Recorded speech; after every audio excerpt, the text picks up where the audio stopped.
Something is shifting inside British politics right now, and it is not the headline that matters. It is what the headline is quietly revealing about the government that is supposed to be running this country. Because when a Prime Minister reverses a major policy position he publicly opposed just months ago, without new evidence, without a crisis forcing his hand, without any seismic event changing the national conversation, what you are really watching is not a policy announcement, you are watching a government that is still searching for its own centre of gravity. And in a country already navigating economic fragility, rising public debt, stagnant productivity growth, and an investor community watching Whitehall with increasing unease, that kind of political drift carries a cost that never appears on the front page, but always appears eventually in the national accounts. Subscribe for more analysis. Here we don't sugarcoat, we expose what others are afraid to say.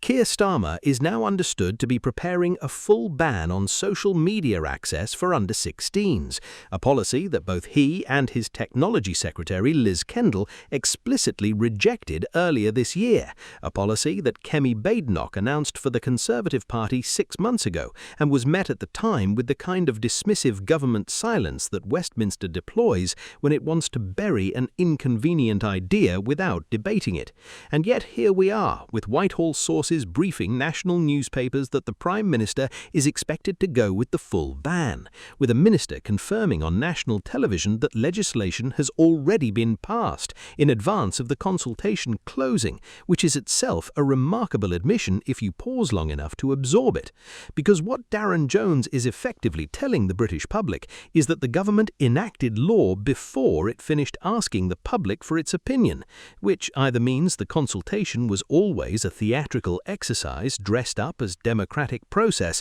or it means the government is moving so reactively to political pressure that process itself has become an afterthought, and neither of those possibilities should comfort anyone watching the economy as carefully as they are watching the politics. The economic dimension of this story runs far deeper than most coverage is willing to go, because Britain's digital economy is one of the few genuine growth sectors this country has left. London remains Europe's leading technology hub. British tech,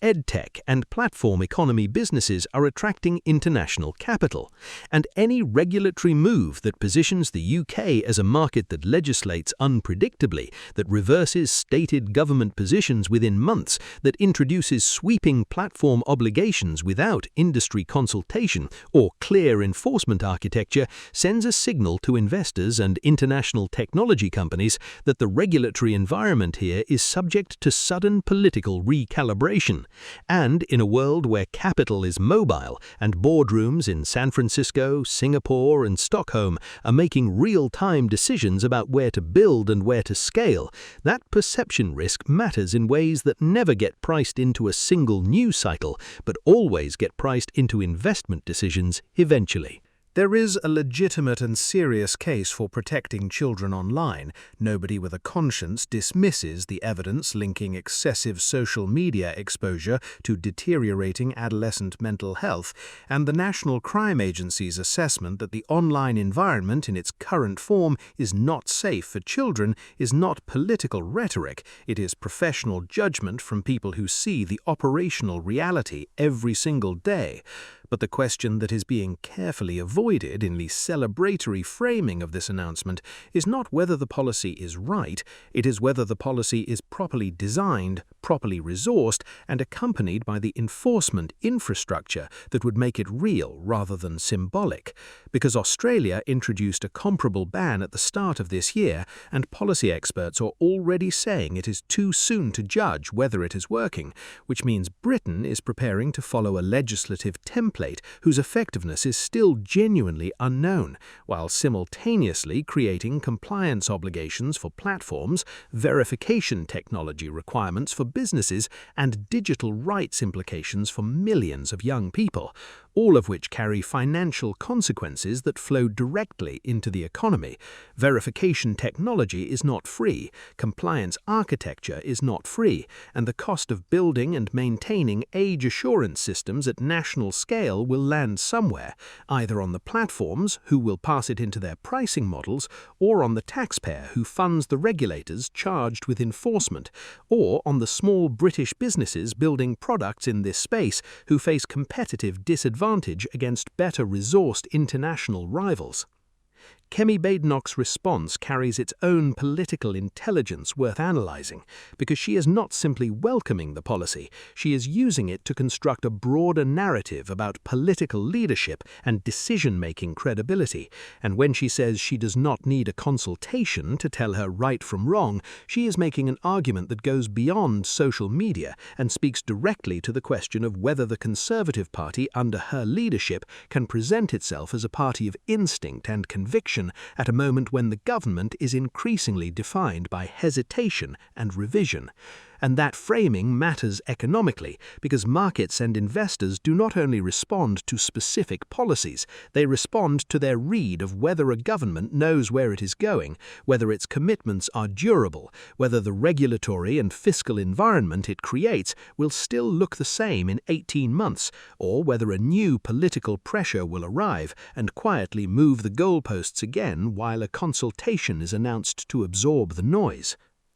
The deeper tension buried inside this story is the tension between governing and reacting, because there is a version of political leadership that sees a problem early, consults carefully, designs properly, and implements with clarity, and there is a version that waits until the pressure becomes politically unsustainable and then moves quickly while wrapping the reversal in the language of decisive action. And what this episode reveals is that the Starmer government has chosen the second path on an issue where the first path was not only available but openly signposted by the opposition months ago.